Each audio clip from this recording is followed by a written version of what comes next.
प्रभु के नाम की स्तुति हो, धन्यवाद हो। आइए हम पढ़ते हैं मत्ती 5 अध्याय उसकी 11वीं आयत। धन्य हो तुम जब मनुष्य मेरे कारण तुम्हारी निंदा करे और सताए और झूठ बोल बोल कर तुम्हारे विरोध में सब प्रकार की बुरी बातें कहे। अभी तक जब हम ये मत्ती 5 अध्याय 3 से 12 तक पढ़ते हैं, प्रभु हर आयत में ये बोलते हैं कि धन्य हैं वे, धन्य हैं वे, धन्य हैं वे। लेकिन हम जब 11वीं आयत पढ़ते हैं तो उसमें प्रभु कहते हैं धन्य हो तुम जब मनुष्य मेरे कारण, यानी कि हमारे प्रभु पर विश्वास करते हुए, उनके पीछे चलते हुए, जब जीवन में ये सब जो लिखा है एक विश्वासी सहता है, बर्दाश्त करता है, तो प्रभु उसे कहता है धन्य हो तुम जब मनुष्य मेरे कारण तुम्हारी निंदा करे और सताए और झूठ बोल बोल कर तुम्हारे विरोध में सब प्रकार की बुरी बातें कहें। 12वीं आयत में लिखा है तब आनंदित और मग्न होना, क्योंकि तुम्हारे लिए स्वर्ग में बड़ा फल है, इसलिए कि उन्होंने उन भविष्यवक्ताओं को जो तुमसे पहले थे इसी रीति से सताया था।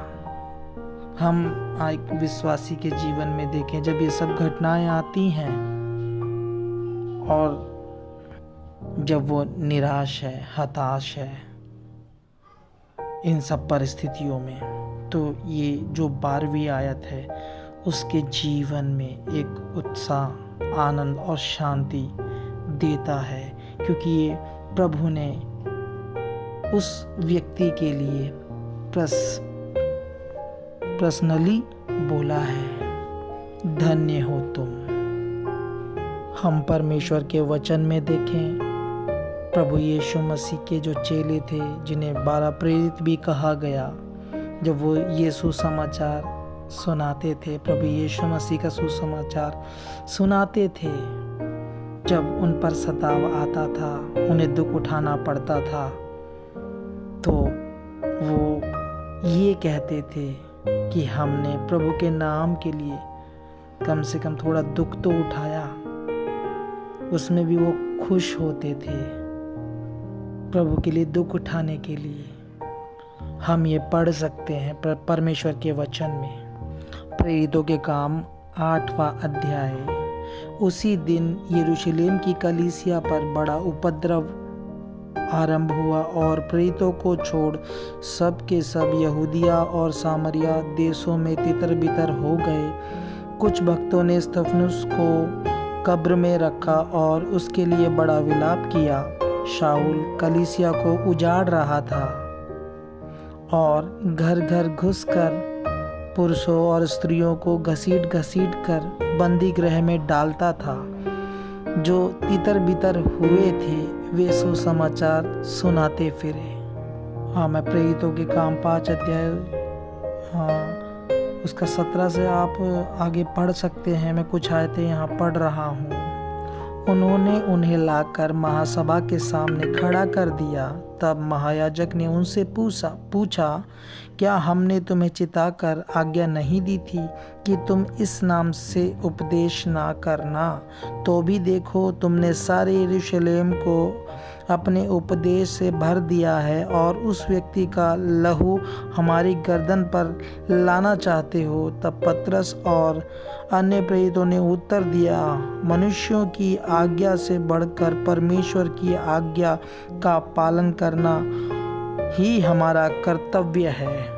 हमारे बाप दादों के परमेश्वर ने यीशु को जिलाया, जिसे तुमने क्रूस पर लटका कर मार डाला था। उसी को परमेश्वर ने प्रभु और उद्धारकर्ता ठहराकर अपने दाहिने हाथ पर उच्च कर दिया कि वह इज़राइलियों को मनफिराव की शक्ति और पापों की क्षमा प्रदान करे। हम इन बातों के गवाह हैं और वैसे ही पवित्र आत्मा भी, जिसे परमेश्वर ने उन्हें दिया है जो उसकी आज्ञा मानते हैं। यह सुनकर वे जल गए और उन्हें मार डालना चाहा, परंतु गमलीएल नामक एक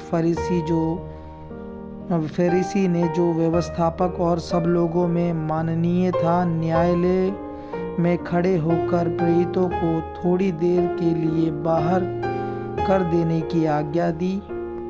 तब उसने कहा, हे इज़राइलियों, तुम जो कुछ इन मनुष्यों से करना चाहते हो, सोच समझ के करना, क्योंकि इन दिनों से पहले थियूदास यह कहता हुआ उठा कि मैं भी कुछ हूँ, और कोई 400 मनुष्य उसके साथ हो लिए, परंतु वह मारा गया और जितने लोग उसे जानते थे वे सब तितर बितर हुए और मिट गए। उसके बाद नाम लिखाई के दिनों में यहूदा गलीली उठा और कुछ लोग अपनी ओर कर लिए, वह भी नष्ट हो गया, और जितने लोग उसे मानते थे वे सब तितर बितर हो गए।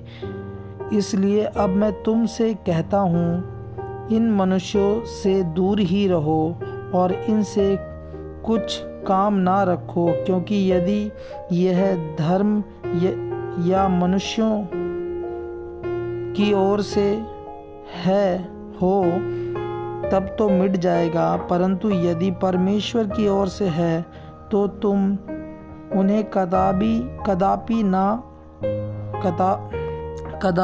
मिटा ना सकोगे। कहीं ऐसा ना हो कि तुम परमेश्वर से भी लड़ने वाले ठहरो।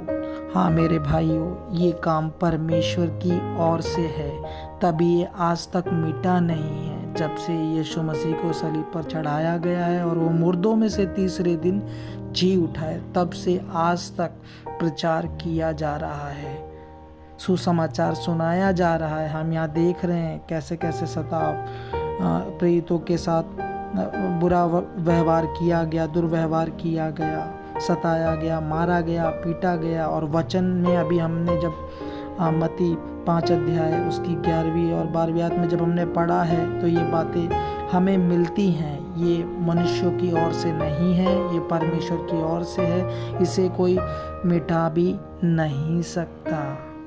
कितने लोगों ने अपनी जानें दी हैं, कितनों ने सताव सहा है, दुख उठाया है, कलेश सहा है, फिर भी परमेश्वर का वचन सच में जीवित है।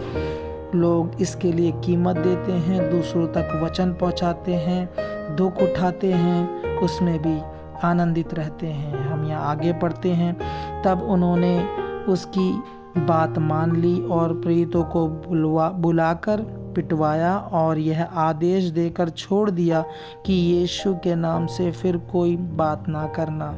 वे इस बात से आनंदित होकर महासभा के सामने से चले गए कि हम उसके नाम के लिए अपमानित होने के योग्य तो ठहरे।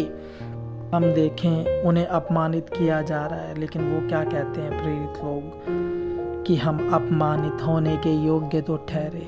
सच में मेरे भाइयों, आप जो प्रभु पर विश्वास करके आए हो, हमारे लिए सच में प्रभु ने बहुत बड़ा प्रतिफल रखा है। हम यहाँ देखें मारा जा रहा है, पीटा जा रहा है, कष्ट में है, परेशानी में है वो व्यक्ति, तो भी वो क्या कहते हैं, हम यीशु के लिए अपमानित होने के योग्य तो ठहरे।